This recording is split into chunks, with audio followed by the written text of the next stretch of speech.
overall corrections with our fancy dust and scratches.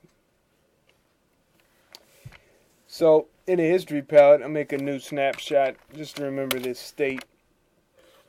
Set it for my source. Let's save. And let's jump into filter, noise, dust and scratches. And I'll zoom in to help you see the effect of that filter. Bump it up to 2, 3, and threshold to 2, and get some grain there. Now you see right here, this was a big one I missed. We can come back. Let us hit OK. Make this new snapshot. I'll call it DS for dust and scratches. You can enter the number you did for it too. Now make that my source. Jump to my history brush. Now mind you, this is an advanced, I'm using advanced methods. And to just start off as a beginner in this way, I do not recommend. Change our mode for the history brush to normal. That's why I have that course. And that course is really what you need to get yourself started. And you see we always got a little blurb about it. And once you get that course, you get your workflow together, then you'll say, aha, that's why he does it that way. So just go in here, get rid of all the nastiness.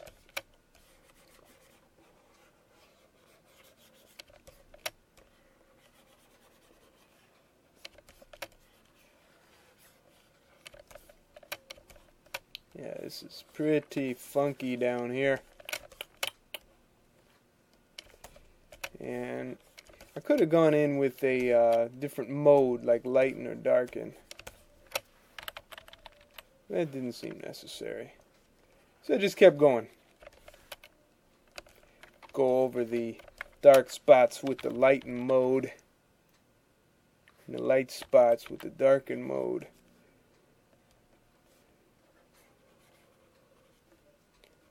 This is always an advanced course I like to do. It makes me work efficiently.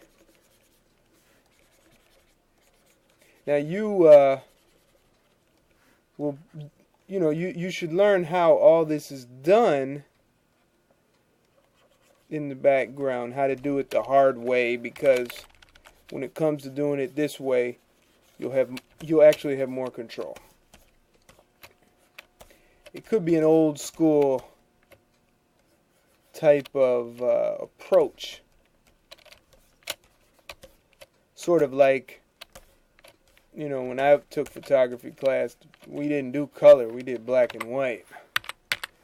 That's back in ancient days. And I think we'll knock this one out tonight. Yeah, I'll probably, as always, I go through and make some other changes.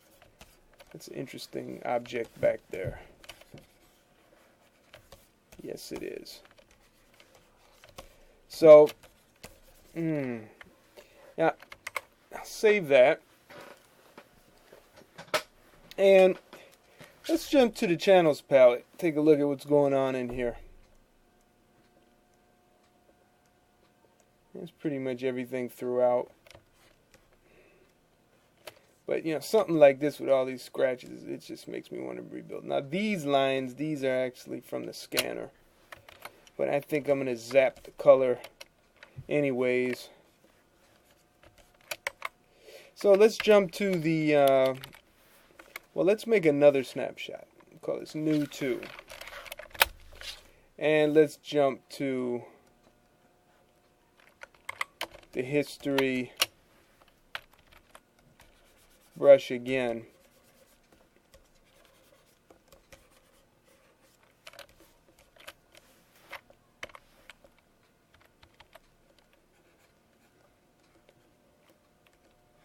And now I'm jumping to the clone stamp to get the areas that the history brush is a little sensitive with. So,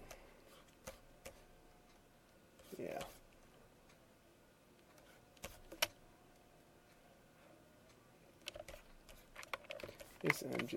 I just don't like this thing down here.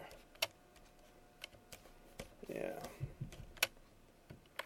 And jump back to that history brush. Yeah.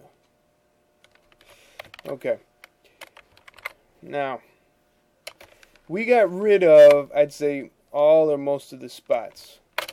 So, let us, except right in here, let us duplicate the background layer again, and we'll save. What makes a good scan? What is a selection? What are layers? What is resolution? What is a JPEG? What is TIFF? What is RGB? How do I crop a picture? What is a zoom tool? What is a clone stamp? What are levels? My name is Eric Basir, and I have produced this unique photo restoration and retouching foundations video course to answer all these questions and more. In my classes and workshops, I have taught hundreds how to preserve and restore their personal photographic collections with Adobe Photoshop and Adobe Photoshop Elements. Now you can have me as your personal instructor in this 10-lesson course. After studying the videos and easy-to-read workbook, you'll finish with a firm foundation of how to use Adobe Photoshop or any other photo editing program confidently and correctly. Now, we have almost like a new start, I would say. What this will allow me to do is to do some fine-tuning. You can do this, you can do what I'm about to do with the Dodge tool or the Burn tool if you're using Elements. But we make a new snapshot called New 3. See, in the history palette, we got New, New 2, New 3. Here's New 3. And I'll change the mode to screen. Where are you, screen? There you are. And bring the opacity down to about 20%. And I'm going to go in here and help his eyes. Right here. Here. Here. Here. Here. Here.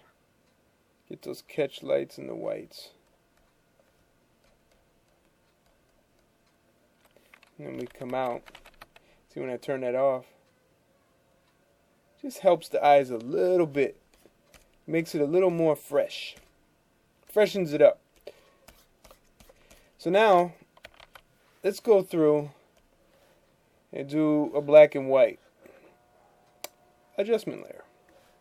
It's an excellent function in Photoshop. It started with I think CS1, and we'll grab the targeted adjustment button right there. We'll pick some areas like right here, and by doing that, looks like my RAM is slowing down on me. Okay, so I'm moving it in. It's really focusing on the blues. Let's get in a little closer. Yeah. So it kind of blows out the noise. Not a good way to work with the tool to fine-tune it in this instance. But I think we can actually keep it like that. And then go back to the layer palette. Grab the paintbrush tool. Make sure